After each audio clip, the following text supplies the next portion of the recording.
So open up your folder, and maybe the first thing, what's on top? The Vocabulary. okay, let's look at the vocabulary. Put that on top. Do you have, This it might one? be in there, might be back further. So when we talk about planning a module, Eureka's really good about breaking everything down and telling you, what the module's going to be about, what is going to be the vocabulary you're going to be using. Also within your paperwork, you have a sheet that looks like, my papers are all confused from fifth grade yesterday. Yes.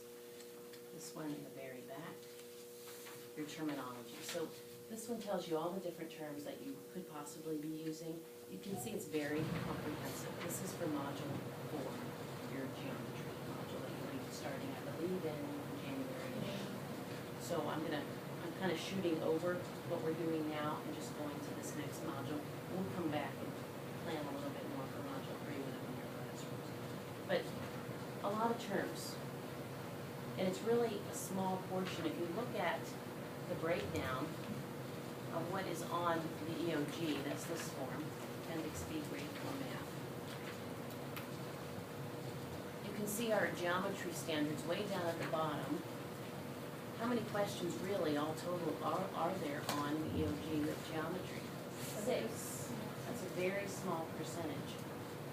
But it's very in-depth with language because there's so much to talk about in geometry. The first thing I would really encourage you to do is pull out the standard, which I've given you a little standards booklet. I don't have it folded for you, but it makes a nice little booklet. There's 3 pages. You can just kind of fold it on the line. It's 5th grade, 4th grade, and 3rd grade, and there's a reason why I gave you all of them. So if you want to kind of stack them together with your geometry standards visible. For all 3 grades.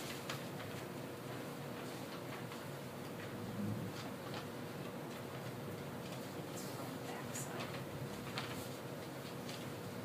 Don't worry about folding them right now. Just go ahead and put your geometry standards in front of you. I kind of have mine stacked. Is it in the back? Oh. Yeah.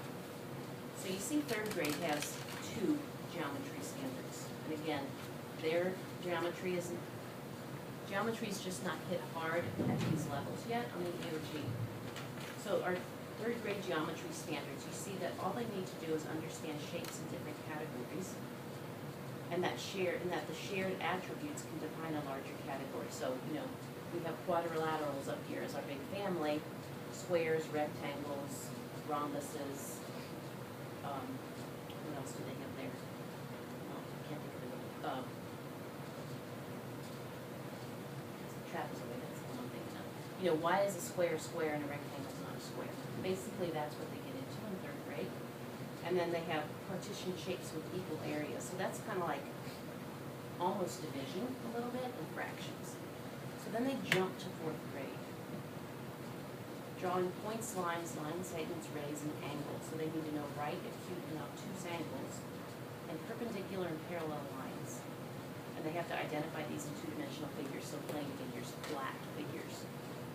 Then classifying the 2-dimensional figures based on the presence or absence of parallel or perpendicular lines, or the presence or absence of angles of a specific size. So they're kind of grouping them, sorting them out according to their attributes, and then recognizing symmetry or line of symmetry. So do you see anything in 3rd grade that they're going to be seeing, like reviewing in 4th grade?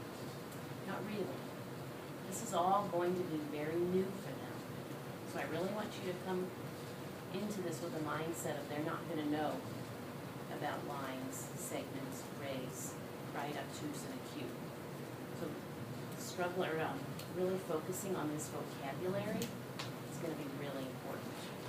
So don't just disregard that. I know sometimes we're going to go right to the lesson and see what's going to be taught, what's the problem set look like, what's the fluency practice on. What is our application problem? Let's don't do that. Every module, it's super important to look back and see what they are coming into fourth grade. So what can you build upon? There's not gonna be a lot you can build upon. They should know quadrilaterals, they should know what that means, they should know their basic shapes. But you're going way further than that here.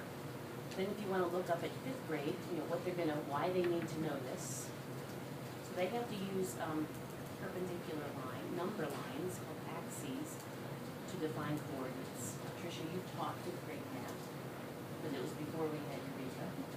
So, you know, they need to know perpendicular lines form right angles because they get into coordinate grids in fifth grade. So that, this is super important that they have a handle on this. And again, it's not tested a whole lot on the EOG, so we think, okay, you know, do I need to spend a lot of time on this?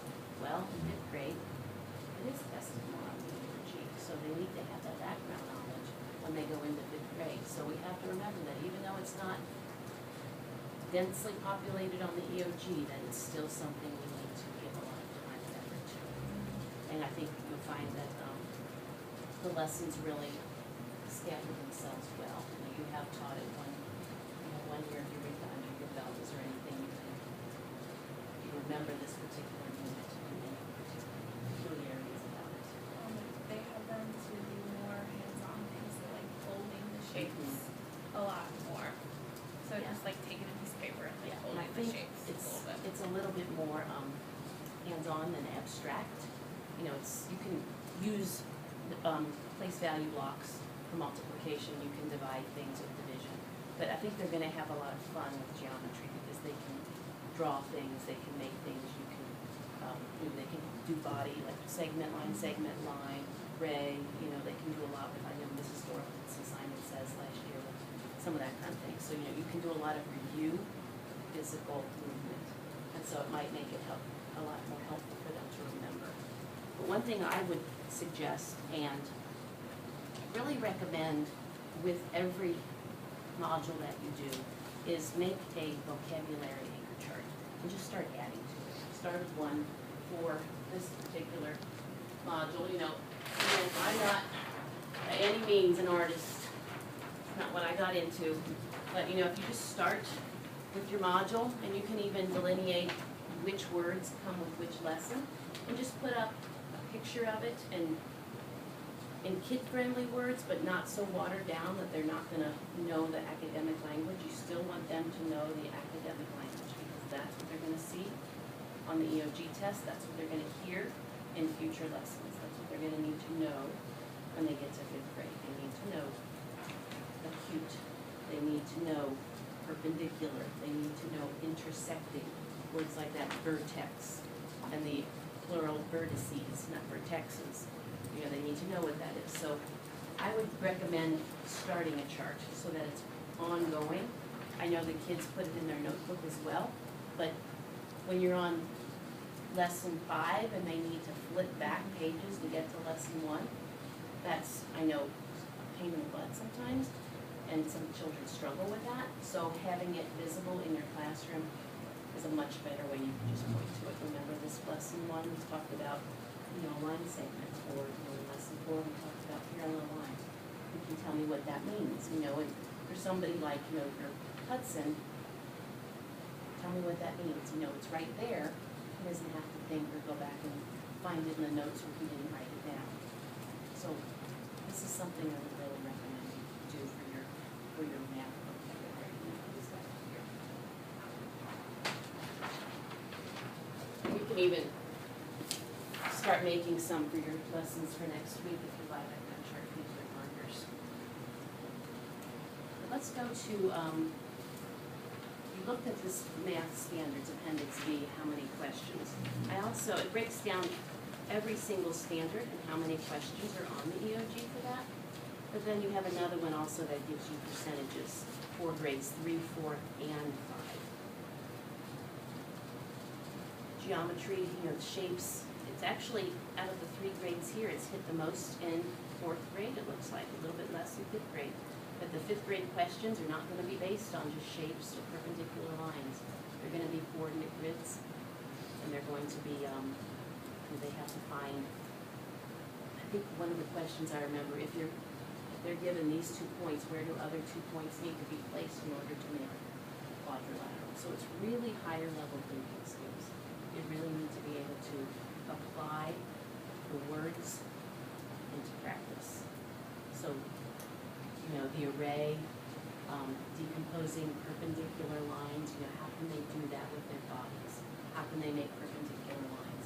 When your torso goes straight up and down, you can make your arms go straight out. You know, how can they do that? Figure out how can they draw it, how can they use yarn to put it on paper. Any way that you can think of to make it a little bit more engaging for them will make it come to life. And this really applies to every single one of your modules. Because math can be a whole lot of fun, and it should require getting up and moving around, making groups. I know you're working on division right now, correct? So, you know, we have, you know, the problem says we have 12 kids in the class. I know you all have at least 12 kids in your class. You can make that problem come to life. And then I think this was one of the problems maybe coming up.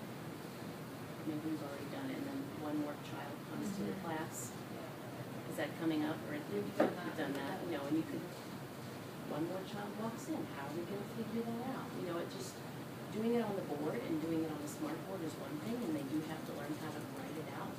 But keeping them engaged, some engagement, that might make him a little bit more willing to participate if he knows he gets to be that 13th child that walks in.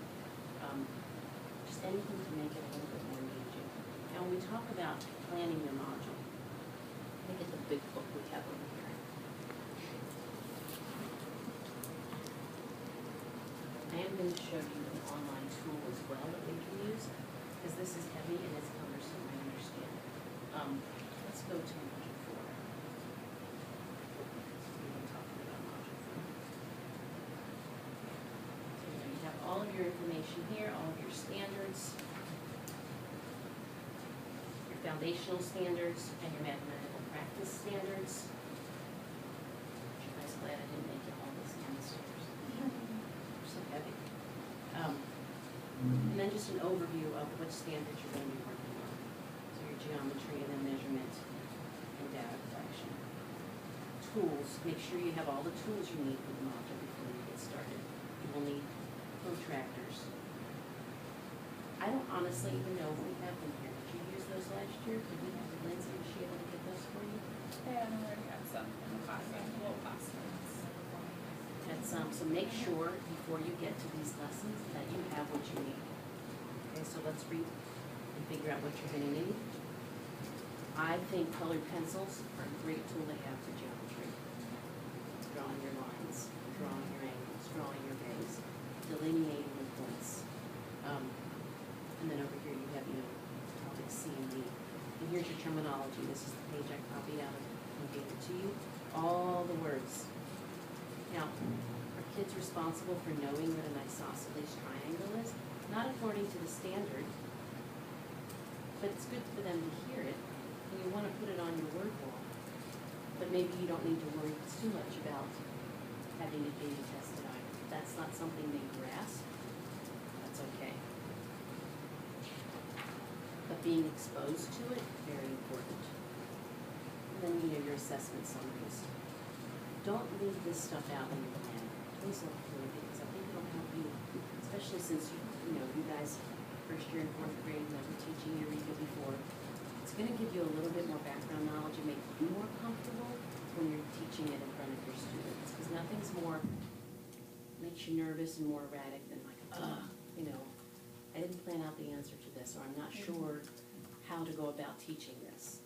I know from last year, Julie does have a smart notebooks made of everything. They are on her shared drive. I would encourage you to look through them and see, you know, there's nothing fancy about them. I have the website I can send you for the flip charts. We got that at the training we went to. Have you used any of those? I've used some of them.